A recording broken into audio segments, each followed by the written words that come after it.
The track will be well clean and the rubber will certainly be all gone. So what the optimum grip level of the Grand Prix circuit will be, who will know come this afternoon. But certainly these cars coming down to the grid now, watching for James Winslow charging out of the back of the grid is going to be what it's all about. But Chris Gilmore has got a vast, massive experience in the Australian Formula 3 Championship for the Gold Star. And, well, at the moment he would be rubbing his hands together saying, let's get underway with this one. Remarkably, Nathan Morecambe's driving onto the grid despite having that front wing missing. So he's going to have to start from... Well, I don't think he can regain his grip position, can he? Because he wasn't there when the entire field had passed and he wasn't moving. So...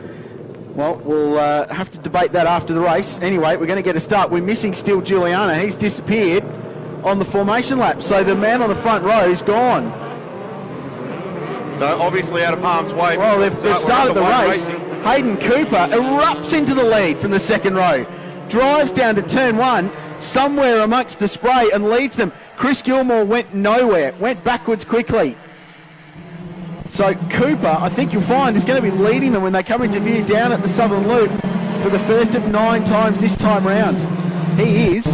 Winslow looks up the inside of Jake Fouracre. So in the Miguel, the Victorian Formula 4 champion, Winslow's going, but Cooper just driving down the road. Amazing start, but what happened to Steele Giuliano? Did he drop it on that warm-up lap somewhere around the circuit? Well, we're not seeing any recovery vehicles. And Marshall straight off, drives down the escape road.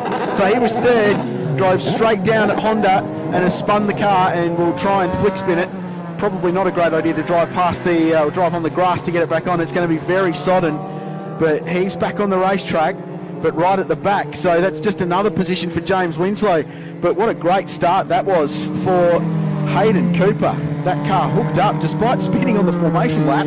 He's managed to lead the motor race. Well, a national class car leading the field here. This is interesting to see how long this lives for with James Winslow charging through now. He's already into position number 4 and he's coming up onto the Miguel now. So good to see Fouracre pushing well there in the MO7 as well. That's good to see another mark of car stamping some ground on the F3 Championship. Cooper's gone. He's driving away out in front. This is remarkable stuff.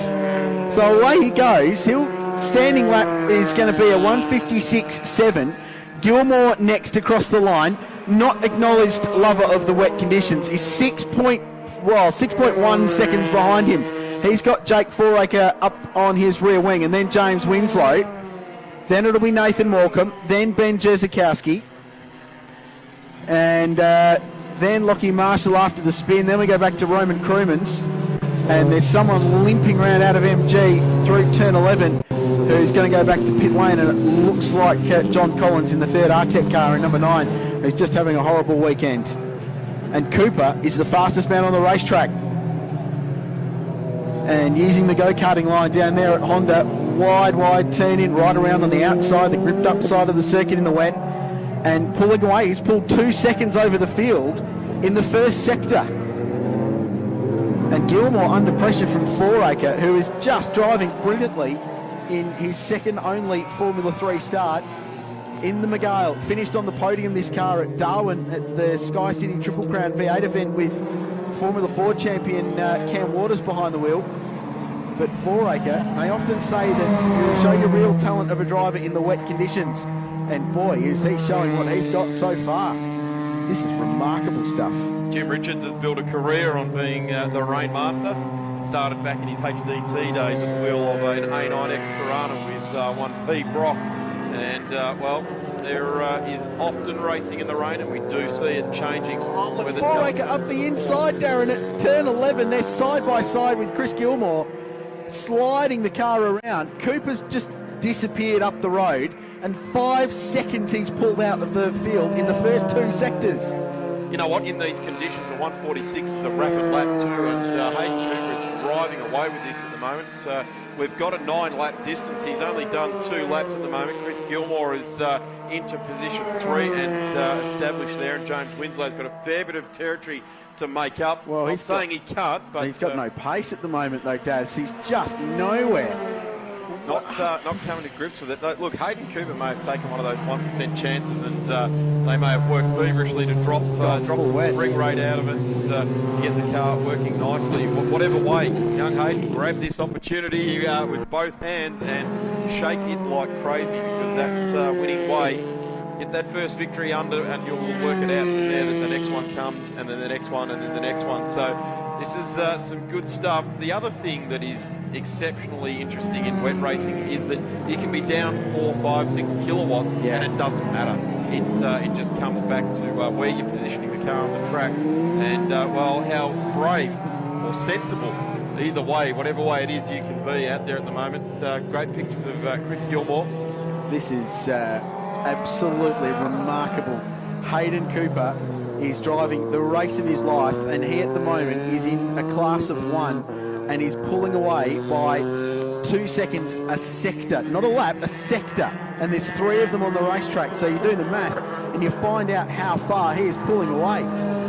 This is astonishing stuff, and Winslow's just got no answer, not happy for whatever reason with the wet weather performance, and he's a guy that loves driving in the rain. So Cooper goes through and does a 44.5.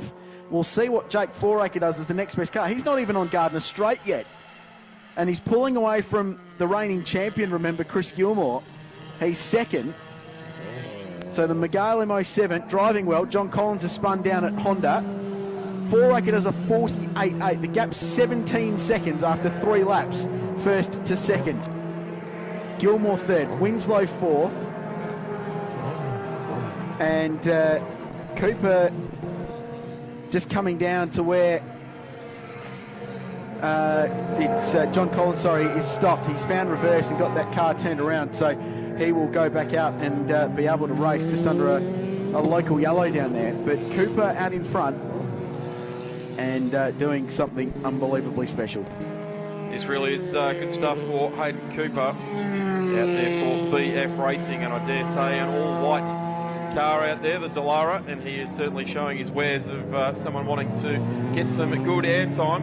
Put your name down the side of that young man's car from Queensland. Oh man, and get some good exposure. Jump on board whilst this guy is young. Long way to go. Never raced one of these things in the rain. We've had no wet weather racing this year, Daz. 0. And he's 4 seconds a lap faster than anyone else out there on the track. The experienced competitors, he's some 8 seconds a lap faster.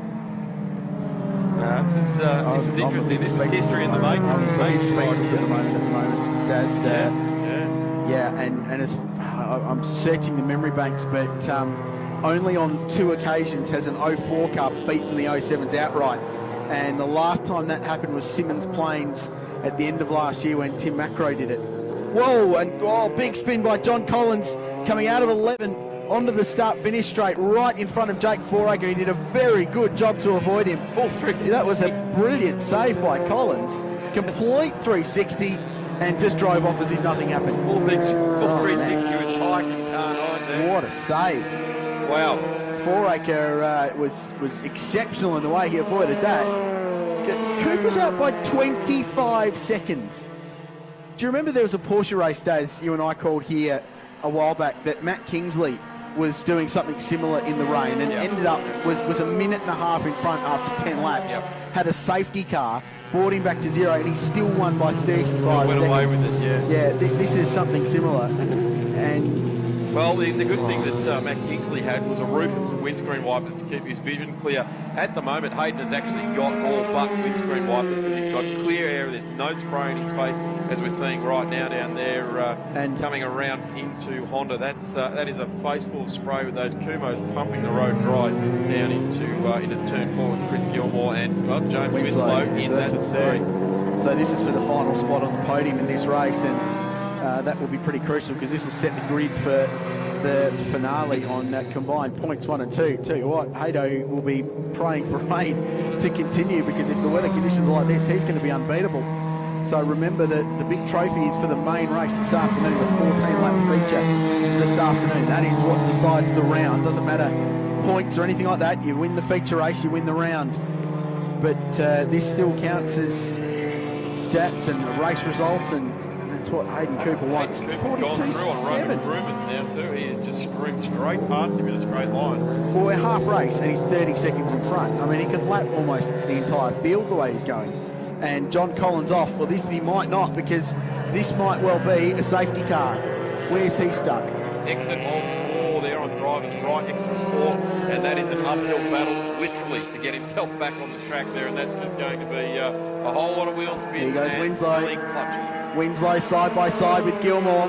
Watch James at turn 1. He's good at this.